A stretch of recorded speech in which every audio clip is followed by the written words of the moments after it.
This is Steve Robbins. Welcome to the Get It Done Guys, quick and dirty tips to work less and do more. Please tell your friends about this podcast.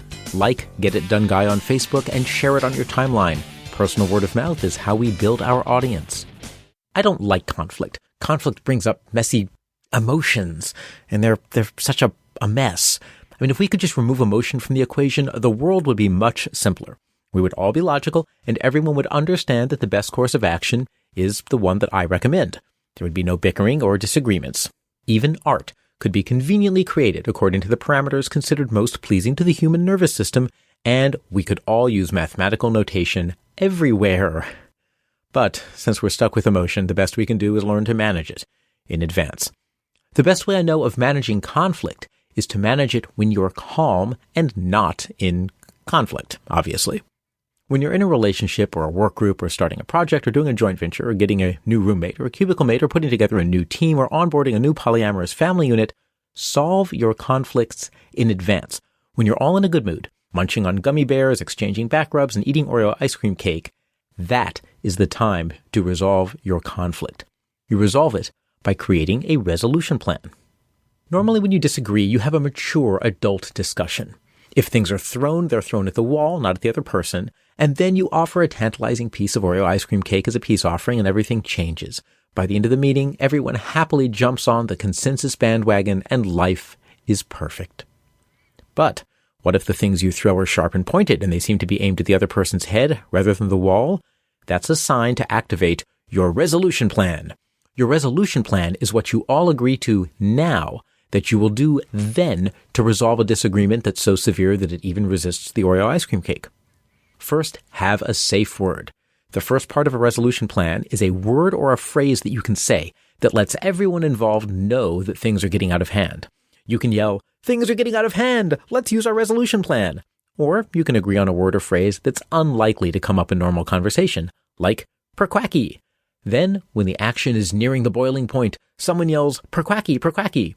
And that's the signal to switch to the resolution plan. Once someone calls out the safe word, everyone stops. You take a deep breath, wait 5 seconds, then take another, then wait 5 seconds.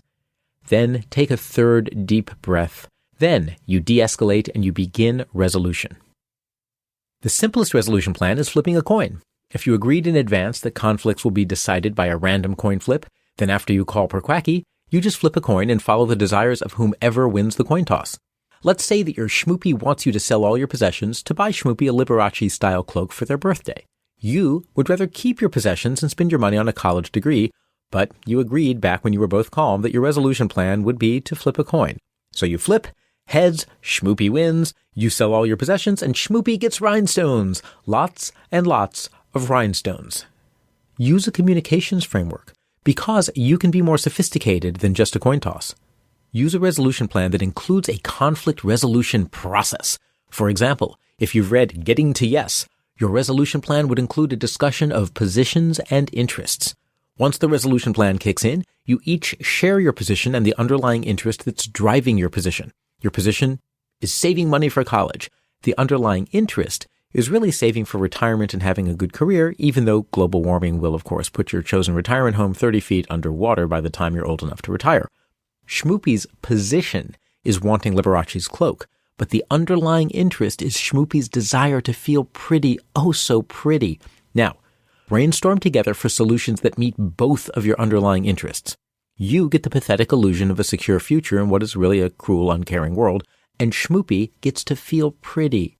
You order a fake diploma off the internet, and Schmoopy gets plastic surgery to look like Brad Pitt and Angelina Jolie. Have a trusted third party. Sometimes you really can't reach agreement, and a communications framework doesn't help. So have the final step in your resolution plan be another person whose judgment both of you trust, like Grandma. When a conflict comes up, you each tell Grandma your side of the story, and you agree to abide by whatever decision Grandma makes. Since you trust Grandma to be fair, to consider the evidence, and to decide carefully, when Grandma listens to you both and then decides that you will sell your possessions and sacrifice your college degree to buy Schmoopy the cloak you promised, you follow Grandma's instructions. By agreeing in advance on whom you trust and agreeing to follow their advice, you assure that whichever one of you Grandma decides against will still go along with the decision. If Grandma's feeling testy, the decision might be something completely novel that doesn't correspond to either of your choices. Grandma is not required to consider any or all evidence in making the final decision, just like an arbiter. Lastly, make sure the resolution plan provides incentives for you to follow it. Otherwise, when conflict hits, you'll find some excuse not to follow the resolution plan. You could sign a little agreement stating that if one of you refuses to follow the resolution plan, the offender has to fold the laundry for the week.